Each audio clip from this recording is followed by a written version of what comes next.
Alcohol abuse is mainly concentrated in the central part of the country and in the Rift Valley and also in the major cities. It is true in most of our cultures in Kenya, it is a norm to consume alcohol than not to consume alcohol. Traditionally, alcohol was not a commodity for sale.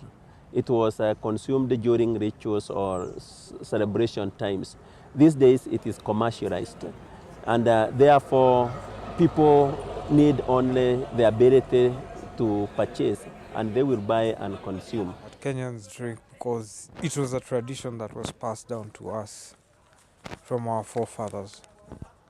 Mostly they used to drink to socialize, especially the men in the evening. They would sit down under a tree and get the traditional brews and drink. So it started as a factor of socialization. In Kenya, abstinence from alcohol indicates sort of a weakness rather than a strength.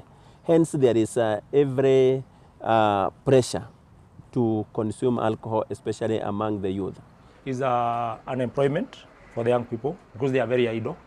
In the rural, they are very idle. Secondly, is that they are educated, but they don't have anything to do in the rural areas. And sometimes they are just looking for the white collar jobs. They don't want to work in their farms. So looking for these jobs, they are not available. So most of the time they are idle. And they move out and congregate in towns and they continue drinking that. So the major effect is poverty because of unemployment. But peer pressure, family influence, availability, accessibility, and affordability are some of the key factors that contribute to the high use of alcohol. We do no longer drink to socialize. Some of us just drink to escape the reality of the day-to-day things, the hardship that we're facing in this country in terms of the economy. There may also be some kind of psychological factors. You remember that this is the same region that was deeply involved in the fight for independence, Kenyan independence. The Mau Mau War was waged in this central Kenya region.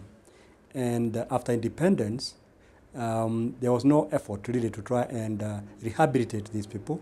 I think the frustrations that were witnessed by most of the people living in central Kenya during the reign of the former president, Daniel Toroitich arap Moi.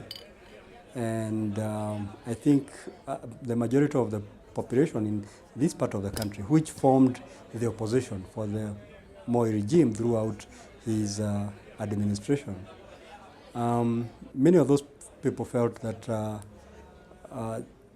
really there was nothing else they could do. You know, they couldn't get rid of the man. You know, they couldn't change him. They couldn't change government. They couldn't get jobs. They couldn't get their businesses going because he frustrated businesses from this particular region. So I would say that drinking was an expression of their frustration with that particular regime, and as well as their hopelessness with this entire situation. We have so many people who are addicted to alcohol right now. Someone cannot do without alcohol. He has to wake up in the morning and take alcohol. What they say in our native Swahili language, kufungua kichwa, like removing the tremors.